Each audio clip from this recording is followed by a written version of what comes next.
Assalamualaikum warahmatullahi wabarakatuh. Salam guru hebat. Pada kesempatan ini, marilah kita bersama memahami apa itu Merdeka Belajar. Materi Merdeka Belajar ini merupakan rangkuman dari materi yang ada di platform Merdeka Mengajar. Seluk-beluk Merdeka Mengajar dalam materi kali ini adalah tentang yang pertama, gagasan dan prinsip pendidikan Ki Hajar Dewantoro. Yang kedua adalah memfasilitasi murid agar tumbuh sesuai kodratnya, dan yang ketiga adalah penerapan pembelajaran yang memerdekakan murid. Untuk mewujudkan merdeka belajar, maka guru itu harus pertama mengenali dan memahami diri sebagai pendidik. Yang kedua adalah mendidik dan mengajar. Yang ketiga, mendampingi murid dengan utuh dan menyeluruh. Yang keempat, mendidik dan melatih kecerdasan budi pekerti.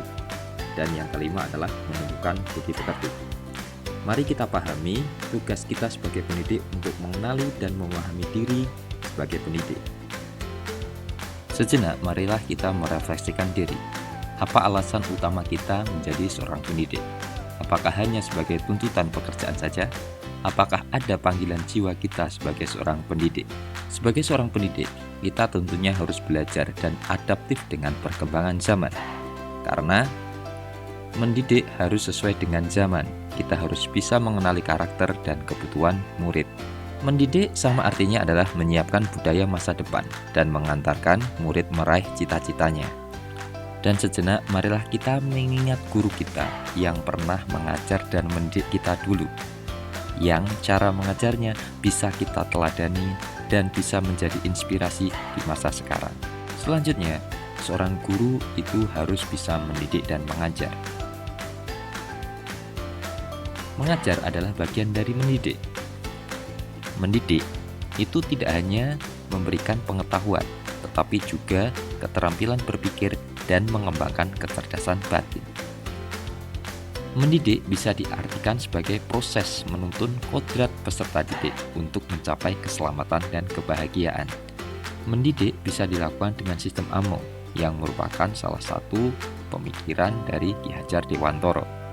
Sistem Among adalah yang pertama, ing ngarso sung tulodo. Di depan kita memberi contoh. Ing madya mangun karso. Di tengah membangun kemauan. Dan yang ketiga adalah tutwuri handayani. Di belakang memberi dorongan atau dukungan. Seorang guru juga harus bisa mendampingi murid dengan utuh dan menyeluruh. Pendidikan itu bersifat bergerak dan dinamis, sehingga cara mendidik harus sesuai dengan perkembangan zaman. Karena anak lahir dengan kodrat alam masing-masing, kita bisa merancang pembelajaran dengan asas trikon. Apa itu asas trikon? Yang pertama adalah continue. Continue bisa diartikan sebagai pengembangan pendidikan harus dilakukan terus-menerus, tentunya dengan perencanaan yang baik. Yang kedua adalah konvergen. Pengembangan pendidikan bisa kita ambil dari berbagai sumber, termasuk dari luar negeri. Asas trikon yang ketiga adalah konsentris. Walaupun kita bisa mengambil dari berbagai sumber, pengembangan pendidikan tetap harus menyesuaikan dengan kepribadian bangsa. Seorang guru juga harus bisa mendidik dan melatih kecerdasan budi pekerti. Budi pekerti adalah perpaduan cipta atau kognitif, rasa atau afektif, dan karsa atau psikomotorik. Budi pekerti dibentuk oleh keluarga, lingkungan atau masyarakat, dan tentunya sekolah.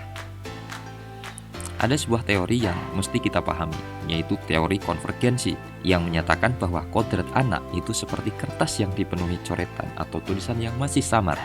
Nah, kita sebagai pendidik tugasnya adalah menebalkannya, sehingga coretan atau tulisan yang masih samar itu bisa menjadi jelas dan bermakna. Dan tentunya seorang pendidik harus bisa menumbuhkan budi pekerti. Tugas guru itu tidak hanya sekadar mengajar, tetapi juga harus mendidik.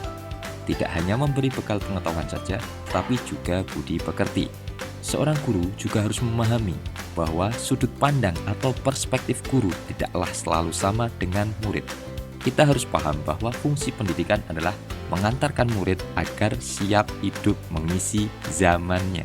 Itulah sekilas materi tentang Merdeka Belajar yang ada di platform Merdeka Mengajar.